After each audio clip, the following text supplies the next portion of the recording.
வீட்டுக்கு வந்து என்னுடைய அப்பா அம்மா கிட்ட நான் சொல்லி எங்கள் அப்பா அம்மா வந்து இதுக்கு மேலே விடக்கூடாது, இந்த மாதிரி நடந்ததுக்கு நான் சொல்லியே ஆகணும்னு சொல்லிட்டு நாங்கள் கொடுத்தோம். அரியலூர் காவல் நிலையத்தில் நான் கம்ப்ளைண்ட் கொடுத்தேன். வந்து என்னை வீட்டில் வந்து வாக்குமூலம்லாம் வாங்கிட்டு போனாங்க. அவங்க பேர் வந்து வீரம்மாள். அவங்க வந்து வாங்கிட்டு போனாங்க எஸ்ஐ.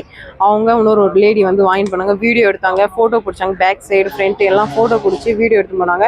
என்னை வந்து அரியலூர் போலீஸ் என்னை வந்து என்கொயரி பண்ணவே இல்லை. ஹாஸ்பிட்டலில் வந்து என்னை என்கொயரி பண்ணாமலே அவங்களே போயிட்டாங்க. போயிட்டு ஜஸ்ட் ஃபோன் பசி இருந்தது ஏதோ ஒன்று சொல்லி நாங்கள் எழுதியிருக்கோம் அந்த மாதிரி சொல்லிட்டாங்கன்னு சொல்லிட்டு சொன்னாங்க. அதுக்கப்புறம் ஒரு வீடியோ எடுத்துன்னு போனாங்க. உன்னுடைய ஹஸ்பண்டும் உன்னுடைய மாமனார் தாம்மா எங்களை பார்க்க விடலைன்னு சொல்லிட்டு ஒரு வீடியோ கொடுன்னு சொல்லிட்டு அந்த ஒரு வீடியோ வாங்கிட்டு போனாங்க. அதுக்கப்புறம் வந்து எனக்கு ஒயிட் ஷீட்டில் சைன் வேறு வாங்கிட்டு போனாங்க. என்னுடைய ஒயிட் ஷீட்டில் என்னுடைய சைன் வேறு வாங்கிட்டு போனாங்க. இது வாங்கிட்டு போகிறதுக்காக ஒரு ரெஸ்பான்ஸ் இல்லை.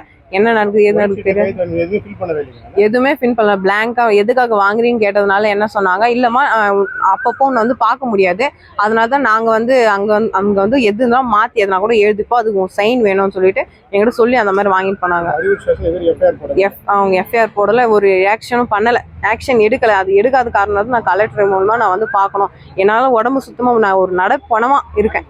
ஒரு பாத்ரூம்லேருந்து எல்லாத்துக்கும் நான் கஷ்டப்படுறேன். என்னால் வர முடியாது. இப்போ நான் பார்த்தே ஆகணும். நாளைக்கு ஆப்ரேஷனுக்கு நான் போயே ஆகணும். அதனால நான் இப்போச்சு நான் கலெக்டர் அம்மா பார்த்து இந்த மனு நான் கொடுத்தே ஆகணும், இது வந்து ஆக்ஷன் எடுத்தே ஆகணும் அப்படின்னு சொல்லிட்டு. ஏன்னா எல்லாருக்கும் நடக்கக்கூடாது. நான் சும்மா கொடுமைனா என்ன கொடுமை, ஒரு பெண்கள் பார்த்தா எப்படி தெரியுது, என்ன வரதட்சணை, அந்த வரதட்சணை வாங்கி என்ன பண்ண போற, ஒரு இது கட்ட போறியா, இதெல்லாம் கட்ட போறியா, உன் பொண்ணுக்கும் கல்யாணம் பண்ணுவேன், உன் பொண்ணும் அதே அனுபவிக்கும். அந்த நேரத்துக்கு நீ என்ன பண்ணுவேன், உன் பொண்ணுக்கு ஒரு வழி, இன்னொரு பொண்ணுக்கு ஒரு வழியா? இப்போ எனக்கு கால் உடஞ்சி 2 கால் உடஞ்சிச்சு, இடுப்பும் உடஞ்சிருச்சு. இப்போ நான் எல்லாத்துக்கும் நான் கஷ்டப்படுறேன். எதனால நீ தள்ளன? அந்த வரதட்சணை தானே. அந்த வரதட்சணை கேட்க எதுக்காக கேட்குற நீ? அதனால அவங்க மேலே ஆக்ஷன் எடுக்கணும். நான் எனக்காக நீதி அவங்க ஃபர்ஸ்ட் உள்ள எடுத்து வைக்கணும். அவங்க மேலே எஃப்ஐஆர் போட்டு உள்ள எடுத்து வைக்கணும். உள்ள எடுத்து வச்சாதான் தெரியும் அவங்களுக்கு. ஆனால் இந்த வழி அவங்களுக்கு தெரியணும். அண்ணா இது வரைக்கும் அவங்க மேலே நடவடிக்கை எடுக்காததுக்கு என்ன காரணம்? என்ன ஒரு போலீஸா இருக்காங்க, கவர்மெண்ட் என்ன ஆகும்? பேச்சு தோணை அவ்வளோதான். பேசி எல்லாம் கரெக்ட் பண்ணாங்களோ பண்ணலையோ யாருக்கு தெரியும். ஆனா அவங்க தான் பேசியிருப்பாங்க. எனக்கு என்னன்னு கூட பார்க்கல இன்ன வரைக்கும், யாருமே என்னன்னு பார்க்கல.